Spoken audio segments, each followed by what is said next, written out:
패러다임 바꿀 3대 기술 AI만으로는 부족하다 이야기를 하는 거. AI 집중 투자 정책 의문이 있다. AI 투자, 퀀텀 컴퓨팅, SMR 동시에 투자가 되어야 된다. 근데 이재명 정부에는 구체적으로 어디에 제대로 투자하겠다 이것도 없는 거고, 그 예산 같은 경우도 마련함에 있어서 부처별로 지들끼리 타먹는 거, 예산이 부족한 현상이 있는 거죠. 정동영 같은 경우도 문제 삼는 것들은 본인이 과방위 이쪽에 있잖아요. 그러니 그 예산 같은 경우 필요한 건데 그걸 다른 쪽에서 나눠먹게 하니까 열받았잖아요. 그렇다고 한다면 안철수 의원이 필요하다고 하는 거, 제대로 그쪽에서 운영이 안 되고 있다고, 이런 거를 이야기할 수 있겠죠. 이재명 정부의 AI 분야 100조 원 집중 투자 정책에 회의적인 입장 안철수 의원은 밝혔어요. AI에 모든 것을 집중하려고 하는, 그럼에도 불구하고 인력 부족으로 100조 집행이 어려워 보인다. 현실적인 한계를 지적한 거죠. 산업경제 패러다임 전환 핵심 기술로 AI뿐만 아니라 퀀텀 컴퓨팅, 그래서 초고속이나 고효율 계산 그 기술이 필요한 퀀텀 컴퓨팅 이런 것들에 대해서 필요하다. 그리고 SMR 소형 모듈 원전, 친환경적인 안전하고 유연한 차세대 그런 원전으로 불리는 SMR 원자로 균형적으로 발전을 해야 되는 거죠. 외국 같은 경우도 오픈 AI, MS 그리고 뭐 클로드, 대형 그 AI 관련해서 그 구글도 마찬가지인 거고, 필요한 것들은 그 전력 확보라고 할 수 있는 거죠. 기존의 GPU 확보 같은 경우도 있지만 그 GPU에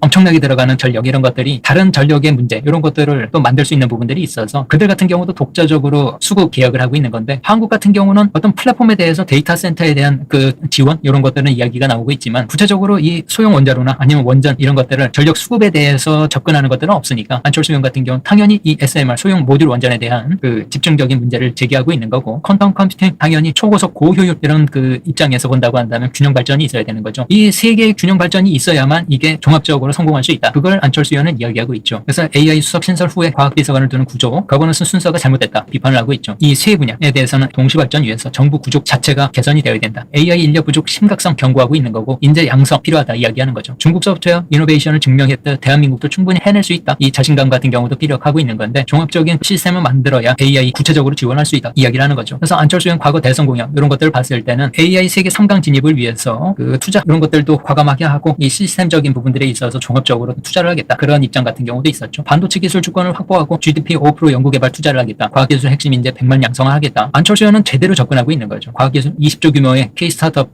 펀드를 조성을 하겠다. 창업국가 실현 의지 같은 경우도 피력을 한 거고, 과거 자신이 제시한 AI 3강 진입 구체적으로 또 이야기를 하는 거죠.